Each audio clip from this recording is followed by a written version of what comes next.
Saludos y bienvenidos a Sapiens. Les habla su amigo Ferran Prat.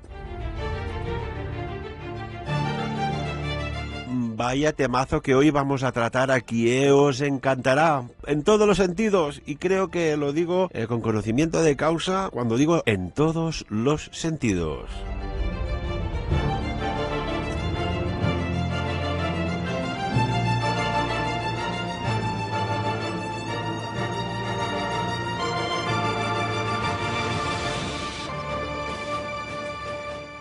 Y saludamos a Enrique Ramos. Muy buenos días y muchas gracias, Enrique.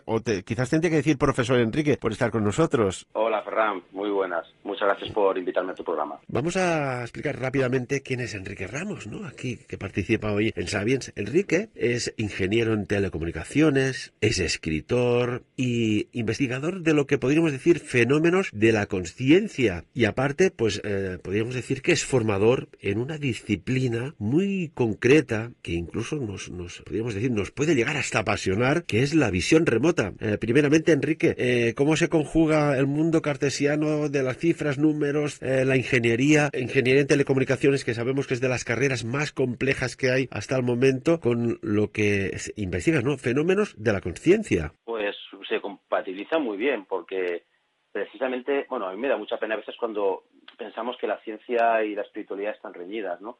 La parte racional del ser humano es una parte exactamente igual de importante que la parte espiritual. De hecho, nos viene muy bien tener los cimientos muy bien, muy sólidos, con los pies en la tierra, para poder explorar esas otras realidades, ¿no? A través de las capacidades extrasensoriales o todo lo que llamamos los fenómenos de la consciencia. La parte racional, como digo, es una guía perfecta para que no nos perdamos en esos mundos que son infinitos, ¿no? Por lo cual, mi formación en ingeniería de telecomunicaciones, no tanto la propia ingeniería, pero sí esa educación que he recibido, me ayuda mucho a sistematizar y a investigar, y sobre todo a saber explicar a los demás cosas que con palabras sencillas es muy difícil, ¿no? Cuéntanos, ¿qué libros has escrito? ¿Y sobre qué temáticas? Bueno, mis últimos dos libros, el último es sobre los sueños lúcidos, o también llamados la experiencia fuera del cuerpo o viaje astral, pero de una perspectiva, como digo, racional, ¿no? Analizándolo desde la perspectiva de una persona como yo que lleva 25 años practicando y formando a otros, ¿no?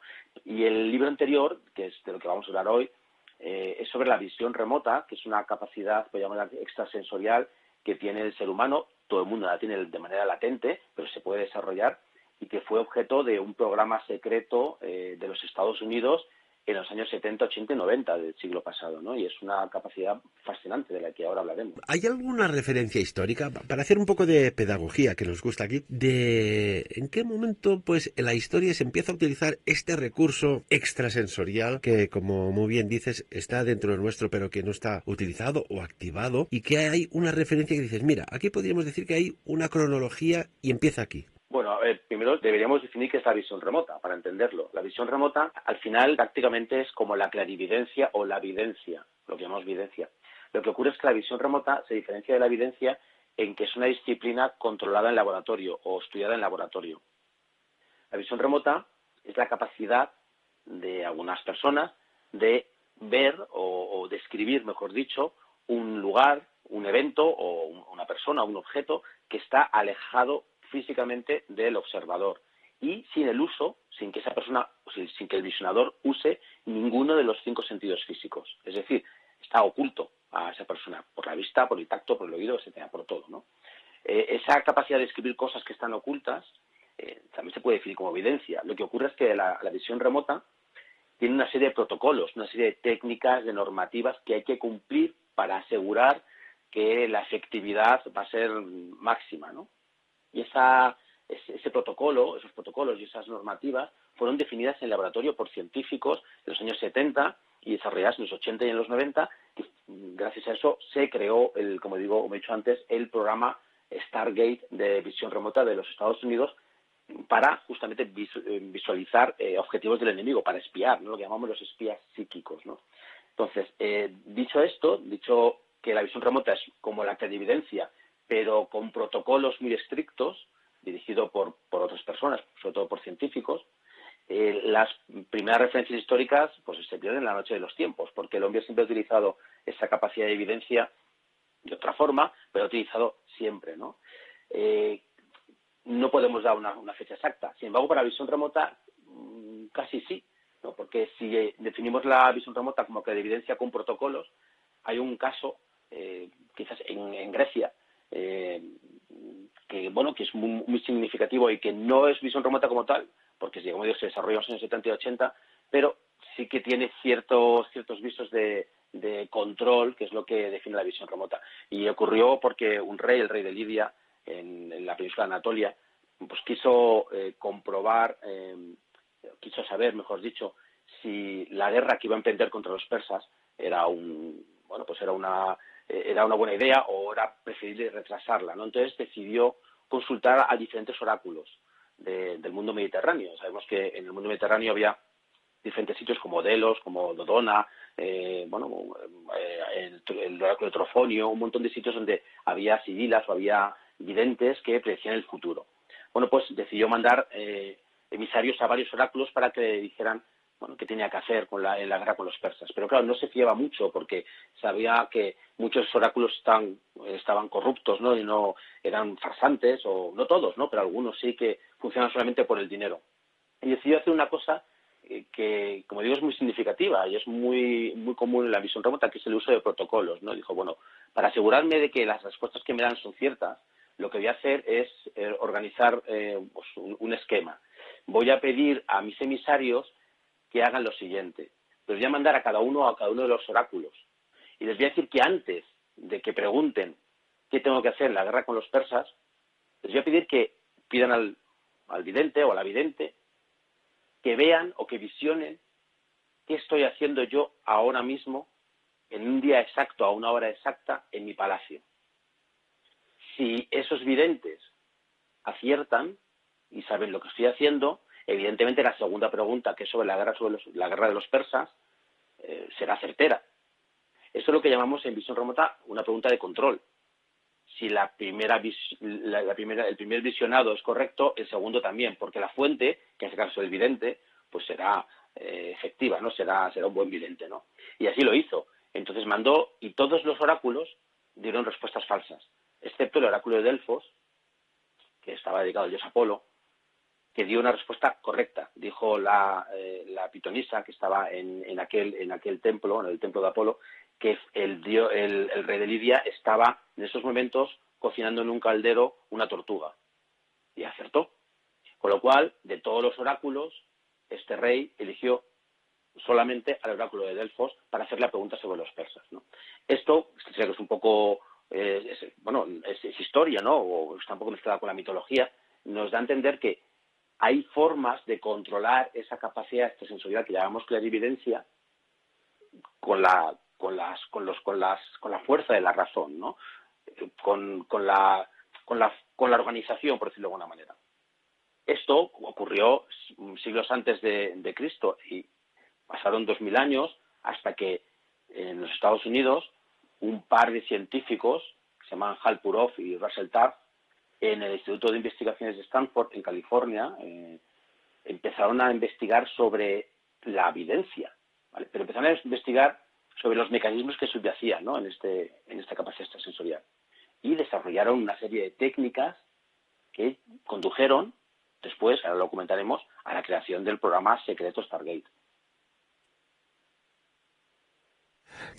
Qué interesante. Cuando estabas explicando, pues, cómo testaba, ¿no?, a los oráculos de aquellos tiempos para saber cuál era el más correcto, más certero, me recuerda, pues, a lo que se hace ahora con las máquinas de tecnología, ¿no? Que haces una calibración. A ver si la máquina funciona bien, le pasas los controles, si los controles, la calibración y los controles dan bien, quiere decir que ya puedes trabajar. Era quizás los principios de la calibración. Y por ejemplo, Enrique, hablas de este proyecto Stargate, ¿no? ¿En qué momento deja de ser un proyecto secreto? Porque supongo que lo que se cotejaba ya era, pues, información del más alto nivel, y deja de ser secreto para ser público.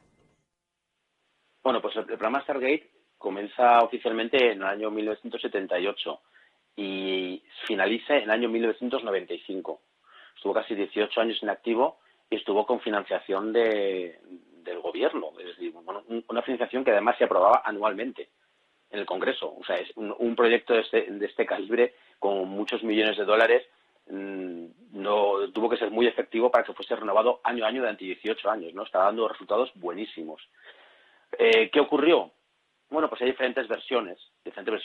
Una versión, la oficial, es que en el año 95 primero ya existían satélites, que antes no existían, satélites muy potentes, que eran capaces de obtener información de inteligencia y que, por tanto, la unidad de visión remota ya no era tan necesaria. Es decir, la tecnología estaba avanzando y la capacidad extrasensorial del ser humano pues ya no era de tanto interés. También la Guerra Fría había terminado, es decir, la Unión Soviética se había disuelto y ya no había tanto peligro ni había tanta necesidad de espiar a los rusos soviéticos, ¿no? Esas son la opinión o la versión oficial, pero realmente todos los protagonistas que participaron en el programa de visión remota, que fueron muchos militares, que fueron bastantes científicos, todos dicen lo mismo, los protagonistas, estos que estaban dentro, ¿no? Dicen que se canceló porque probablemente el programa se estaba haciendo demasiado público, ¿no? Hubo varios errores, por cierto, por parte del presidente Carter de los Estados Unidos, pues que se confundió, o no sé si lo hizo adrede, pero desde luego apareció en un programa de televisión con una rueda de prensa, con una carpeta en sus brazos en el que ponía programa secreto Stargate, en una pegatina, y los periodistas empezaron a investigar y claro, empezaron a descubrir que ahí había algo, ¿no? Y bueno, hay otra serie de filtraciones de personas que habían sido despedidas y estaba siendo demasiado público. Y claro, un programa secreto de espionaje que empieza a ser público ya no tiene ningún sentido. Entonces, este fue probablemente la mayor de las razones, ¿no? Que seguramente se canceló y se creó otro. Ya de verdad secreto, ¿no? Es lo que te quería preguntar. A lo mejor de forma oficial pues se cancela, pero de forma oficiosa pues se sigue en este desarrollo, podríamos decir, de visión remota. Es muy probable porque los ejércitos, lo sabemos, que sí que es público, ¿no? Que tanto las policías de muchos países del mundo y los ejércitos siguen reclamando a personas con ese tipo de capacidades para trabajar con ellos, al menos de manera individual, ¿no? Como que los reclutan, esto lo sabemos y es absolutamente seguro. Ya que haya un programa organizado como hubo Stargate, no lo sabemos, ¿no? Que haya financiación, etcétera. Eso yo no tengo la información, pero mi intuición me dice absolutamente que sí. No digo en todos los países, ¿no? Pero en Estados Unidos, en lo que es ahora Rusia y en algunos países de la Unión Europea, si no a nivel global de la Unión Europea, seguro que sí. Y por ejemplo, cuando hacíamos un poco de pedagogía, de historia, Enrique, pues nos hablabas de aquel antiguo oráculo de Delfos, de aquella época, de aquella Grecia clásica, que aparte pues acudían de todas partes de la zona y más allá, ¿no? Pero si venimos un poco más aquí, me haces pensar a un, bueno, podríamos decir como un segundo padre, y tendríamos que hablar de Nikola Tesla. Nikola Tesla, me has hecho pensar que él decía que más o menos, que es un hombre que desarrolló a finales del 1800 ya cosas tan increíbles como la wifi que utilizamos hoy de forma normal, ¿no? Entre otros inventos, pero él decía que veía sus inventos y que por eso no hacía ni anteproyectos ni nada, que los desarrollaba directamente.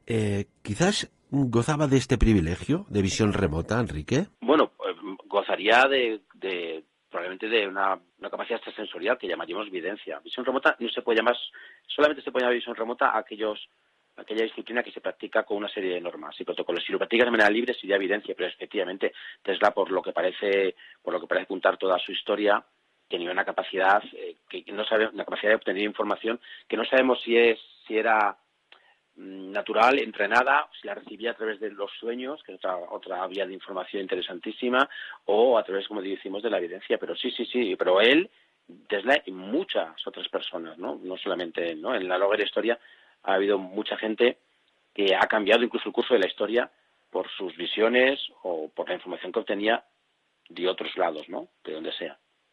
Bueno, de hecho tiene muchas patentes, pero otras muchas que le usurparon, ¿no? Que lo engañaron porque era un genio, pero un genio de buen corazón. No tomaba sus precauciones a nivel de patentes, ¿no? Y hay una patente que es el método y aparatos para controlar lo que podemos decir mecanismos, y él se refería pues a barcos, buques o vehículos en movimiento, ¿no? Y esta patente se concedió en 1898 y curiosamente él en esta patente podía pues de alguna manera controlar a través de ondas, impulsos o radiaciones a, a mecanismos. Y claro, él dice, es que vuelvo a lo mismo, ¿no? Que él parecía como si recibiera la información, la veía tan claramente que era increíble. El gran Nikola Tesla, Enrique. Sí, sí, bueno, y otros científicos, la estructura, por ejemplo, la estructura química del benceno, lo descubrió un científico a través de un sueño lúcido. Un sueño seguro. Sospechamos que era un sueño lúcido, pero él dijo que era un sueño, ¿no? Que en un sueño vio la estructura y luego comprobó que la verdad. Es decir, esa información él no la tenía. Casualidad que esa estructura que vio es la que luego tenía la molécula del benceno.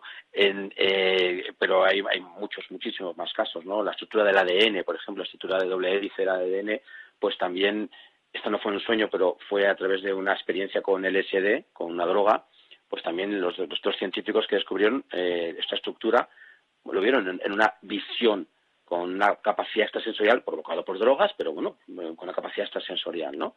Al fin y al cabo, ¿no? Entonces, bueno, no sabemos cómo el ser humano puede acceder a esa información que no tiene, pero hay un abanico de posibilidades, desde, como digo, las drogas, las plantas sagradas, lo que sea, la visión remota, que es una disciplina que se puede entrenar, o la mera clarividencia, o los sueños lúcidos. Hay un montón de vías de comunicación por las que el ser humano obtiene información de una manera no ordinaria. Y eso es muy interesante y deberíamos explorarlo más. Y Enrique Ramos, pues conoce a militares que trabajaron en el proyecto Stargate. ¿Crees que fue de forma casual o causal para aprender esta técnica, si lo digo correctamente, Enrique? Bueno, pues probablemente sí. Yo creo que la vida está llena de sincronicidades y de conexiones muy extrañas, ¿no? A ver, mi relación con la visión remota comenzó porque, bueno, yo ahora mismo trabajo, una parte de mi actividad se desarrolla dentro del Instituto Monroe de los Estados Unidos, que participó en el programa Stargate en visión remota de alguna manera, y te cuento por qué. Mira, el militar que estaba encargado del desarrollo del programa, de la división de visión remota, se llama Skip Atwater, que es muy amigo mío, que está vivo actualmente, es mayor, pero está vivo. Es un militar muy joven al que le encargaron la misión de ir al Pentágono para explorar si alguien en el Pentágono estaba ya explorando la posibilidad de utilizar la visión remota como arma psíquica, ¿no? Como arma psíquica de espionaje, me refiero. Porque unos informes de la CIA anteriores, de unos años antes, habían informado de que los rusos, los soviéticos, estaban ya utilizando la visión remota para sus propios programas de espionaje. Estaban espiando a los Estados Unidos y a otros países, ¿no? Entonces, bueno, tenían mucho miedo de que esa capacidad, supuesta capacidad, que no sabían si era real o no, pues estuviese funcionando. Entonces tenían que probarlo por ellos mismos. Entonces Skip Atwater fue al Pentágono, era un militar, pero muy joven, como digo, de bajo rango, y fue a explorar, fue a investigar qué se estaba haciendo. No había nadie, pero sí encontró, como digo, estos informes de la CIA, ¿no? Entonces los militares, sus jefes, se quedaron muy preocupados, ¿no? Dijeron, bueno, tenemos que hacer algo. Vamos a crear un pequeño programa, que luego se hizo muy grande, para entrenar a algunos de nuestros militares para ver si esto es real, porque si esto es una tontería lo vamos a dejar y entonces no nos preocuparemos más por los soviéticos. Pero si esto funciona tenemos un problema, porque el informe de la CIA dice que los soviéticos llevan ya 20 años con esta historia. Entonces Skip empezó a reclutar a personas, a otros militares, pero claro, estos militares no tienen ninguna capacidad extrasensorial, ¿no? ¿Y cómo los entrenas, no? Entonces lo que hicieron es recurrir al Instituto de Investigaciones de Stanford, que ya he mencionado, donde estos dos científicos estaban estudiando justamente esta capacidad de una manera científica en el laboratorio. Los reclutaron y los pidieron, bueno, y firmaron un contrato para que colaboraran con ellos, ¿no? El SRI ya estaba ya había funcionado, ya había participado en otro programa anterior con la CIA, que son los espías civiles, y en un programa que se llamó Scan8, también de visión remota. Pero bueno, sabiendo todo esto, los militares estaban súper interesados. Skip, con estos militares, con estos científicos, empezó a entrenar a algunos de los militares, pero no era suficiente. ¿Y qué hizo? Bueno, pues se fue a recorrer Estados Unidos a ver si algo podía acelerar el proceso. Y ahí es donde llega el Instituto Monroe, que es donde yo desarrollo parte de mi actividad. Skip encontró a un señor que se llama Robert Monroe, que por cierto es uno de los pioneros de la investigación de la experiencia fuera del cuerpo. Escribió 3 libros sobre ese tema, o también llamado Sueños Lúcidos. Este señor Robert Monroe había creado un instituto norteamericano que se llamaba Instituto Monroe, en el que se investigaba también todos los fenómenos de la consciencia, pero a través de una tecnología de audio que había inventado, que se llama HemiSync, que produce automáticamente, de manera muy rápida y efectiva en todas las personas, un estado de consciencia muy profundo, como una meditación muy profunda. De manera que las personas tienen experiencias pues también de salida del cuerpo, o de visiones, estas cosas, ¿no? Contactó con el señor Monroe y le pidió, por favor, que entrenara a sus propios militares para el programa secreto Stargate. Robert Monroe no quiso hacerlo, pero le medio obligaron, ¿no? Al final le convencieron, no tuvo más remedio que hacerlo y crearon un programa específico utilizando esa tecnología de audio para entrenar a los militares. Y los militares se quedaron estupefactos porque estas personas que eran soldados rasos, que no tenían ninguna capacidad, empezaron a desarrollar pues eso, una intuición muy intensa, capacidades extrasensoriales de distintas clases, experiencias fuera del cuerpo, tenían experiencias fuera del cuerpo, y al final dijeron que era la clave para comenzar con el programa secreto, ¿no? Entonces, como digo, durante 2 años, aproximadamente 2-3 años, estuvieron entrenando a los militares con esta tecnología, ¿no? Bueno, vamos al final, ¿no? Cuando Skip Atwater se sale del programa Stargate, se va a trabajar con Robert Monroe en el Instituto Monroe, porque se quedó fascinado con esta tecnología. Y a la muerte de Monroe, Skip se hizo presidente del Instituto Monroe y director del Instituto Monroe. Y ahí es donde contacté con él, ¿no? Por casualidades de la vida, decido hacer una formación en el Instituto Monroe. Yo particularmente, porque estaba muy interesado en estos asuntos. Yo soy ingeniero, como digo, y eso es una tecnología, con lo cual me venía ni que al pelo, y tenía mi propia parte espiritual, y esto lo cubría ambas cosas. Y bueno, a raíz de esas formaciones, pues Skip, por lo que sea, se fijó en mí. Bueno, dice que como era visionador remoto, captó que tenía ciertas cualidades, ¿no? Y las cualidades que tenía era que yo desde pequeño tenía experiencias fuera del cuerpo, lo que llamamos ahora sueños lúcidos, ¿no? Y eso es a lo que me dedico también ahora, ¿no? A formar a otros en sueños lúcidos. Entonces, él, sin que yo se hubiera contado jamás a nadie, él supo que yo tenía esa capacidad, ¿no? Esa capacidad que es una capacidad de todo el mundo, pero yo la tenía muy desarrollada porque había entrenado. Skip me propuso entrar dentro del Instituto Monroe, y que es donde ahora estoy, y claro, pues a partir de ahí, tanto la amistad con él creció hasta que, hasta el punto de estar en su casa, con él una temporada, somos muy amigos. Y he conocido también a otros personajes como Joe McMoneagle, que fue el militar agente 001, el espía 001. Toda esta información está desclasificada y se puede consultar en Internet, ¿vale? Los papeles del ejército están desclasificados. Joe McMoneagle fue el mejor visionador remoto que ha tenido la historia, también sigue vivo y aún sigue dando algunas clases en el Instituto Monroe de visión remota, pero ya cada vez menos, ¿no? Y bueno, pues en una de las ocasiones, pues yo fui formado por John McMoneagle, afortunadamente, porque yo que ya está muy mayor, y ahí empezó mi andadura en esta que es una de las 3 patas de mis formaciones. Qué interesante, Enrique. La verdad es que estamos aquí muy pendientes a todo lo que dices. Y, por ejemplo, en visión remota, cuéntanos 2 ejemplos, ¿no? Pues de estos expertos que hayan y que esté ya, pues como que dices tú, desclasificado, alguna anécdota, ¿no? Y después, en el día a día, a una persona que decida, pues, formarse, aprender, ¿en qué le puede ser útil? Bueno, pues anécdotas hay muchas, porque como bien dice, está desclasificado, entonces hay muchos casos que se pueden consultar por Internet, ¿no? Pero hay casos muy famosos. Tengamos en cuenta que los militares durante esos 18 años hicieron más de 1.000 misiones de espionaje. De esas se han desclasificado algunas, porque otras, claro, forman parte de la inteligencia militar y no pueden desvelar qué llegaron a saber o no saber de los soviéticos o de quién fuera, ¿no? Pero algunas sí que se hicieron públicas, ¿no? Se me ocurre, por ejemplo, en una ocasión un un avión soviético, que era un avión que contenía armamento nuclear, se estrella en la selva, en África, en Zimbabue. Y bueno, pues en aquella época, hablando de los años 70, los satélites no tenían la capacidad que pueden tener ahora, y como eso está cubierto de árboles, no eran capaces de ver dónde exactamente había caído el avión. Entonces los soviéticos no podían encontrarlo, y los norteamericanos deseaban encontrarlo porque, claro, era la oportunidad de analizar armamento nuevo, puntero, de los soviéticos, ¿no? Y ganarles ventaja.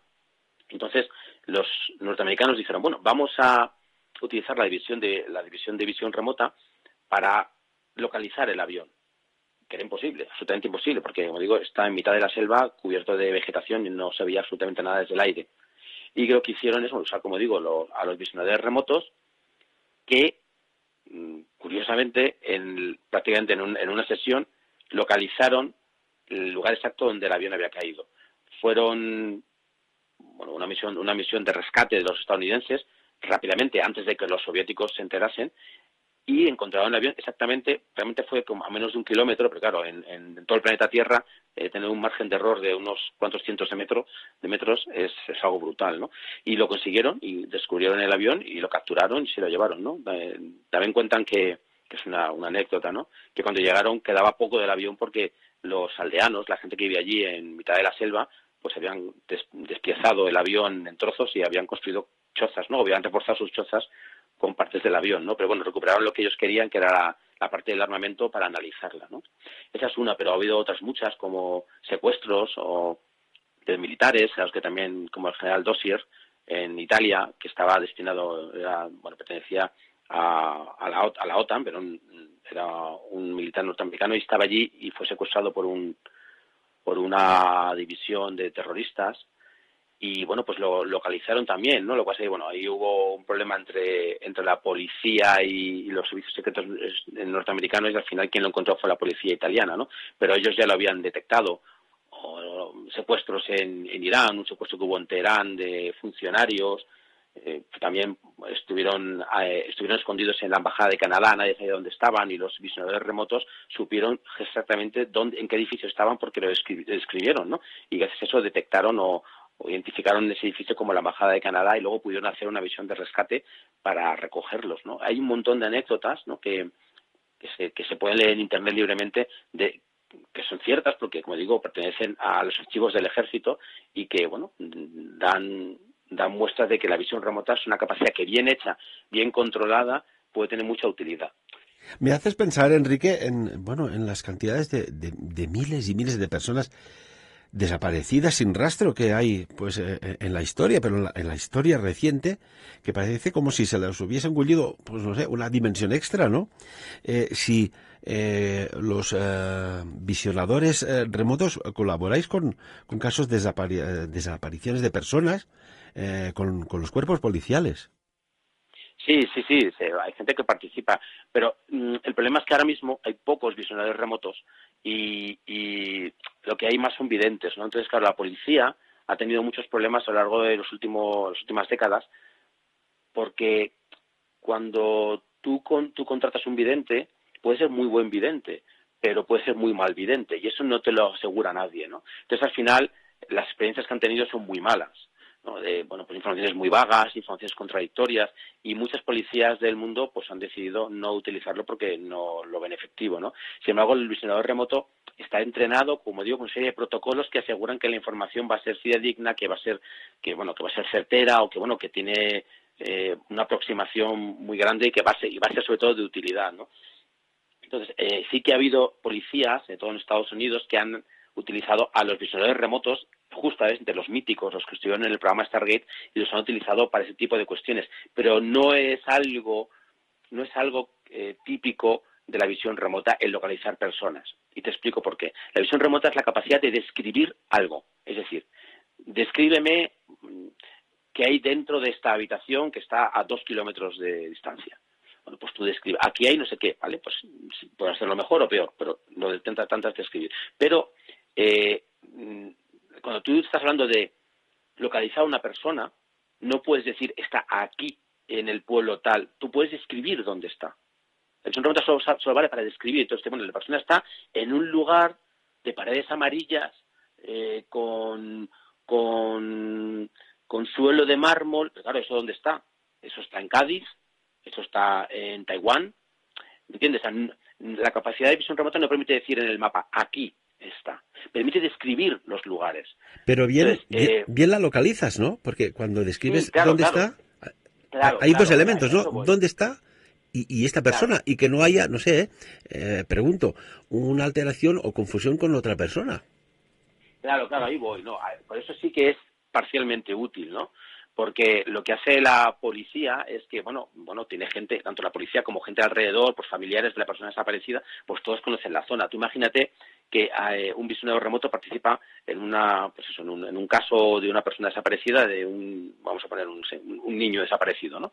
Que se ha perdido, no saben dónde está, ¿no? Entonces el visionado remoto, bueno, es un bosque, una zona campestre con pueblos y con montañas y dice, bueno, vamos a ver, dice, bueno, él describe, dibuja, hace sus técnicas y describe un sitio y dice, ve una pequeña fuente de agua, un pequeño laguito, ve una especie de cabaña, ve una serie de palos verticales, como si fueran cruces muy altas, o sea, porque a veces la visión remota no es 100% exacta la descripción, pero es suficiente para conseguir un resultado, ¿no? Entonces alguien dice, nadie sabe dónde está eso, porque son kilómetros y kilómetros cuadrados de extensión donde podría estar el niño. Pero hay alguien de la zona, o un policía, un familiar, o alguien del pueblo cercano, que dice, esto es el pequeño huerto eólico que tiene no sé qué persona, que tiene 3 molinos eólicos, de ahí esas cruces verticales, que tiene una cabaña que está al lado de una especie de alberca, ¿no? O una especie de piscina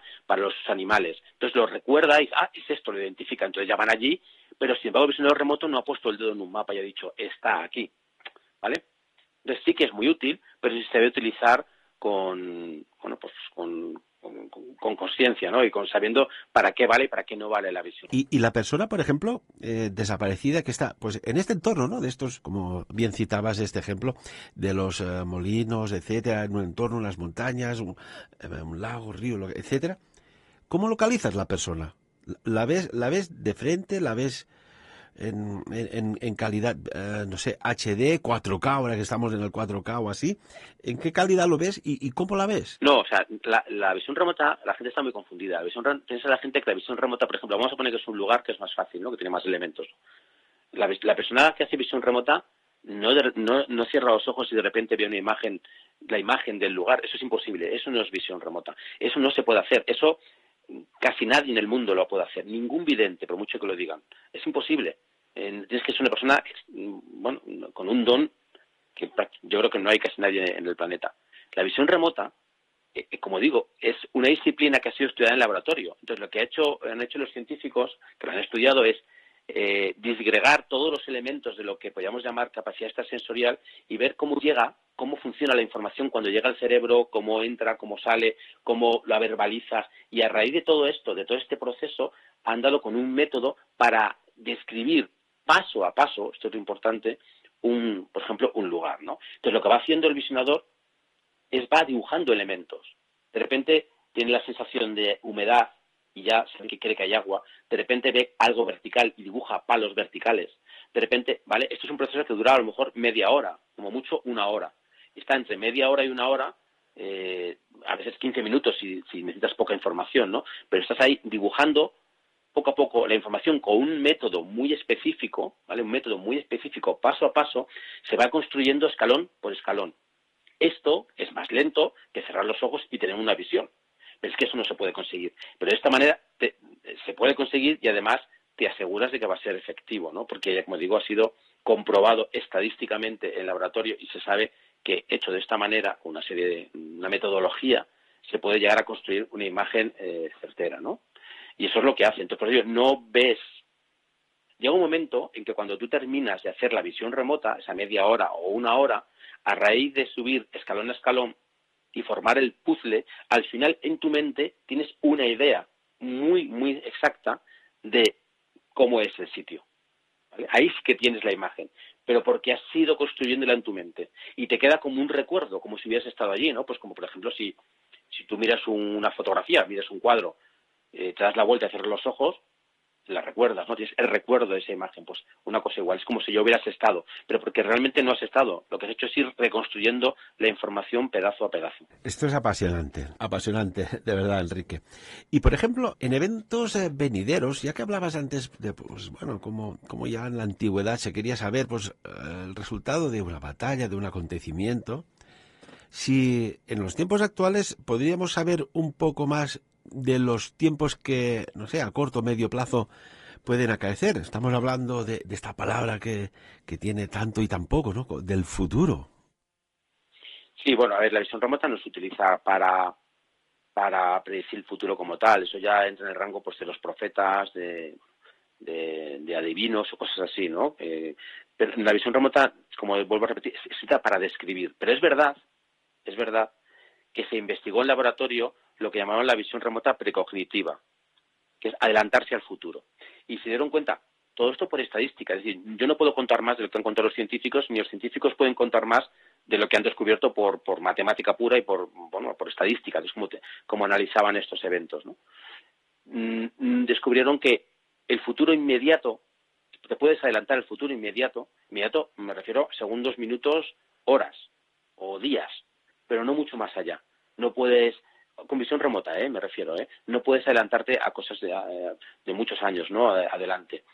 Pero sí que descubrieron que en un corto plazo era posible. Y fíjate, te voy a contar una anécdota, que es como lo descubrieron. Justamente Joe McMoneagle, que es uno de mis formadores en visión remota, que te he contado, os he contado a ti y a tus oyentes, que es el agente 001, el primero y el más importante de los agentes psíquicos, ¿no? Joe McMoneagle tiene una capacidad brutal, ¿no? Entonces, cuando estaba entrenando en el laboratorio, lo que hacían es, bueno, por resumirlo, que es muy largo de explicar, pero el protocolo consistía en darle un sobre con a veces una fotografía dentro o a veces darle un código, ¿no? O sea, había una persona que elegía de un pool, ¿no? de un abanico de sobres con fotografías, con códigos, le elegía uno. Entonces le decían a Joe McMoneagle, Joe, tienes que comenzar la sesión y tu código de identificación, tu código de la sesión de visión remota es 0784HK, ¿no? Pues un código que sea, un concreto. John McMoneagle se concentraba en ese código, que es como se hace actualmente, concentrándose en lo que llamamos un anclaje, que puede ser un número o un símbolo o lo que sea, se concentraba y trataba de visualizar qué había dentro de ese sobre, describir la fotografía, ¿no? Y hacía su sesión de visión remota. Luego terminaban, lo comprobaban y, bueno, pues hacían un poco una comparación y analizaban errores, que había salido bien, que había salido mal, ¿no? Y hacían luego, después de muchas sesiones, cálculos estadísticos, ¿no? Y al final llegó un momento en que se superaba el nivel de la casualidad. Era imposible que, vamos a poner un caso, 7 de cada 10 veces, pues describiera perfectamente el objetivo. Eso está muy por encima de las casualidades, ¿no? De lo que define la estadística como algo casual, que es 1 entre 20. Bueno, dejemos estos datos, son muy complejos, forman parte de la investigación en laboratorio, pero yo hacía esas prácticas muy a menudo, como otros visionadores remotos.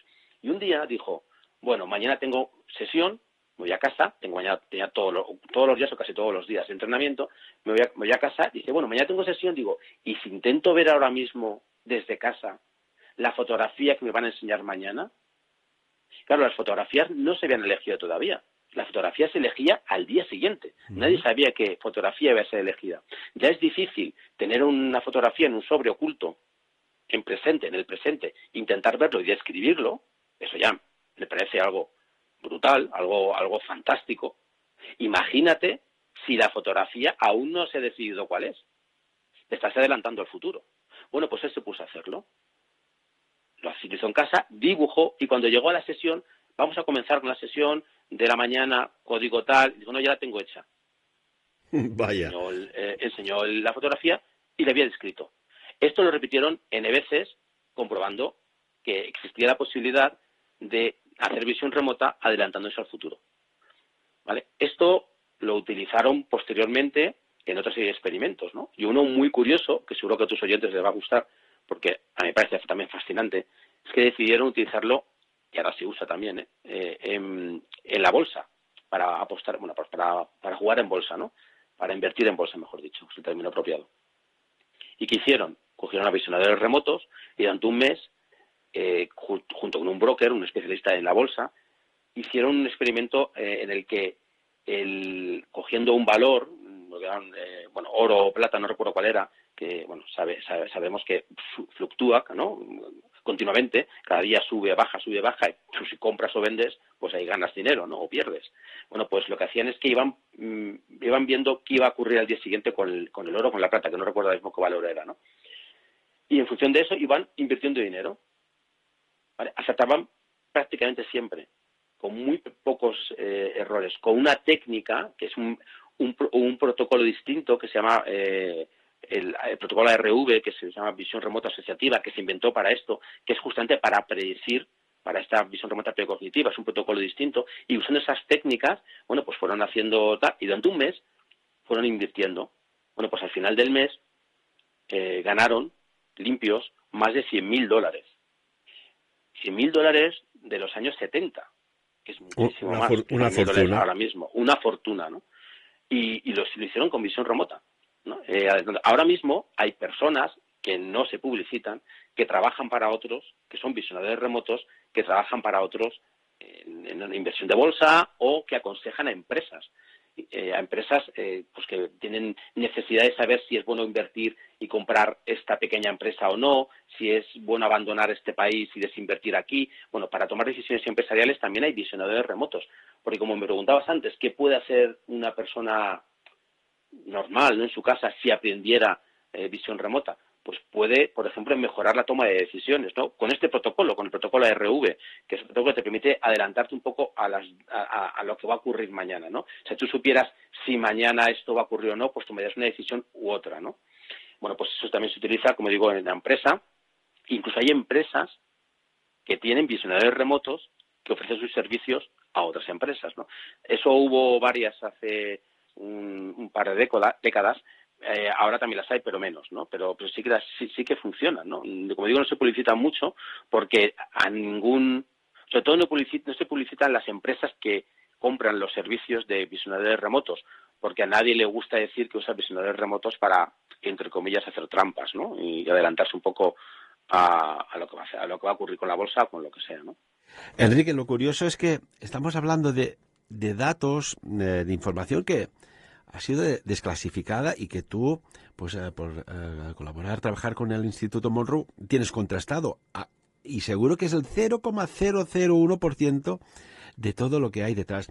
Enrique, estamos en la recta final de esta interesantísima entrevista, que aquí en Sapiens ya habíamos hablado años atrás de Ingo Swann, que parece ser que también era un visionador remoto, pero aquí que nos gusta elevar la conciencia, que las personas que se encuentren, y esto desde que estamos en los medios de comunicación hace 33 años, ahí estamos intentándolo, ¿no? Que se descubran su verdadero potencial. Me gustaría, de alguna manera, pues informar a nuestros amigos y amigas oyentes que, permíteme la expresión, pero con el profesor, porque formas en este campo de visión remota, Enrique Ramos, se va a realizar un taller de cómo aprender a usar la visión remota, y esto casi que es como una exclusiva, ¿verdad? Sí, bueno, ahora mismo en octubre tengo otro taller de formación, el 16-17 de octubre, de visión remota. Evidentemente son los fundamentos de la visión remota, en el que pues, cuento un poco más ampliado toda esta historia, al principio porque necesitamos un bagaje, luego cómo funciona la visión remota, ¿no? Cómo fluye la información y luego pues cómo se utiliza, ¿no? Tanto para descubrir cosas presentes como decíamos antes, la visión remota precognitiva, ¿no?